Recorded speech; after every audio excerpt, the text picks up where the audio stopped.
लोकसभा चुनाव के लिए बीजेपी ने अपनी दूसरी लिस्ट जारी कर दी है। दूसरी लिस्ट में 70 से ज़्यादा उम्मीदवारों के नामों का ऐलान किया गया है।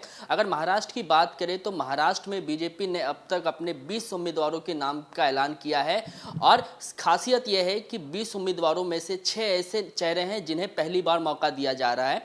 मेरे साथ इस वक्त मौजूद है मिहिर कोटेचा, जो वर्तमान समय में मुलुंड से विधायक हैं और बीजेपी ने इस बार इन पर विश्वास जताया है। मिहिर जी, बहुत बहुत स्वागत है आपका एबीपी न्यूज़ में। बीजेपी ने 400 पार का नारा दिया है और उस नारे को सार्थक करने के लिए बीजेपी पुरजोर कोशिश कर रही है और इसी प्रयास में आप पर विश्वास जताया गया है। पहली प्रतिक्रिया आपकी क्या है? भारतीय जनता पार्टी में समय समय पर कार्यकर्ताओं को जवाबदारियां दी जाती है। इस बार मुझको एक बहुत बड़ी जिम्मेदारी पक्ष के द्वारा दी गई है। प्रधानमंत्री श्री नरेंद्र मोदी जी, अमित भाई शाह, हमारे राष्ट्रीय अध्यक्ष जेपी नड्डा जी, देवेंद्र फडणवीस जी, इन्होंने जो विश्वास जताया है, ऐसा नहीं है कि मनोज कोटक जी का काम बहुत ही प्रशंसनीय था, डॉक्टर किरीट सोमैया जी का भी काम बहुत ही उत्कृष्ट था, पर यह सब पक्ष के व्यवस्था का भाग है और समय समय पे पार्टी लोगों को जवाबदारियां देती है। इस बार मुझको पार्टी ने जवाबदारी दी है और मैं पूरी निष्ठा, ईमानदारी और ताकत से मोदी जी के विजन को और नारा जो 400 पार का है उसको प्राप्त करने के लिए, उसको हासिल करने के लिए मेहनत करूंगा। बीजेपी ने आपको मुंबई उत्तर पूर्व से अपना उम्मीदवार बनाया है। इस सीट को जीतने के लिए आप क्या समझते हैं कि आने वाले समय में आपको कितनी चुनौतियों का सामना करना पड़ेगा? देखिए, पूरा देश प्रधानमंत्री आदरणीय श्री नरेंद्र मोदी जी के विकास की गति से प्रभावित है। पूरे देश को मोदी जी की गारंटी का मतलब पता है और पूरे देश में वातावरण बहुत ही उत्साहपूर्ण है। उसी प्रकार से इस क्षेत्र में भी जनता में बहुत ही उत्साह है। जनता इस राष्ट्र कार्य की आहुति में भाग लेने के लिए उत्सुक है और फिर एक बार नरेंद्र मोदी जी को प्रधानमंत्री के रूप में देखने के लिए उत्सुक है।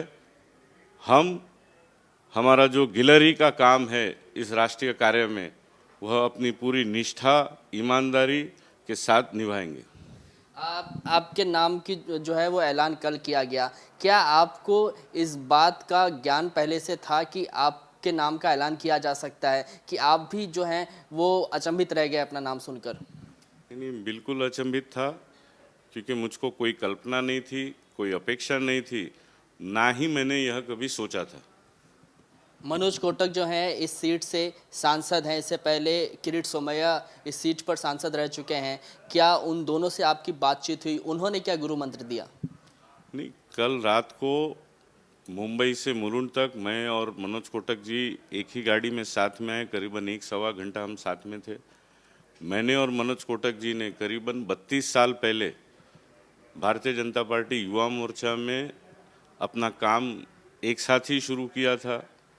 आज सुबह मैं डॉक्टर किरीट सोमैया जी को भी जाके मिला। करीबन आधा घंटा हम लोग साथ में बैठे थे और किरीट भाई बहुत ही अनुभवी नेता हैं, तो एक वरिष्ठ के नाते उन्होंने मुझे काफ़ी सारी बातें बताई जो आने वाले दिनों में जिसका ख्याल मुझको रखना चाहिए।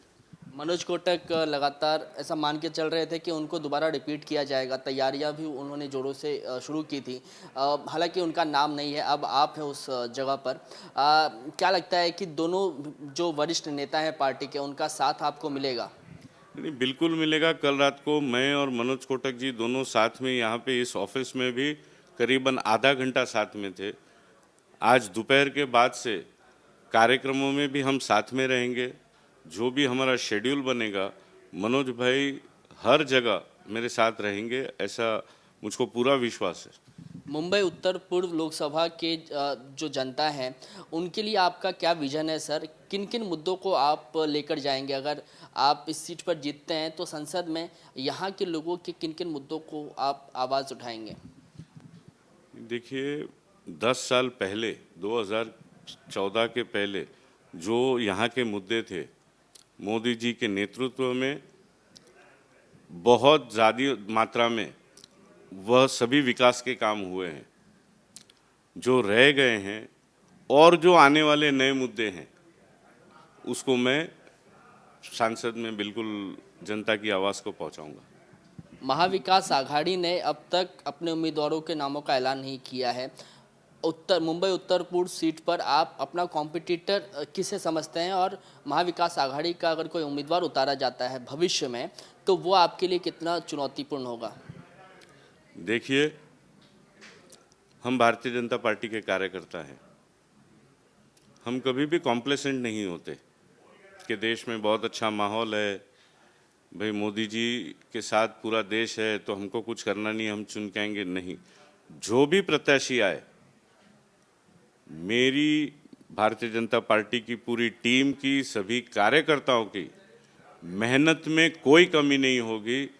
हम जी तोड़ परिश्रम करेंगे क्योंकि हमारा लक्ष्य एक ही है कि तीसरी बार प्रधानमंत्री मोदी जी शपथ ले और इस बार 400 पार हो और उसमें से एक सीट ईशान्य मुंबई की भी हो।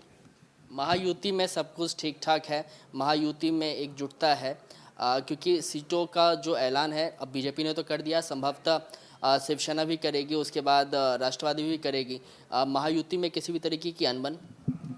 देखिए, अभी मार्च के पहले फरवरी के आखिरी सप्ताह में हमारा विधानसभा का अधिवेशन था और महायुति में कोई भी अनबन नहीं है, क्योंकि विधानसभा की लॉबी में हो, विधान भवन के अंदर हो, सब एक साथ सिंक होके काम कर रहे थे, बातें कर रहे थे।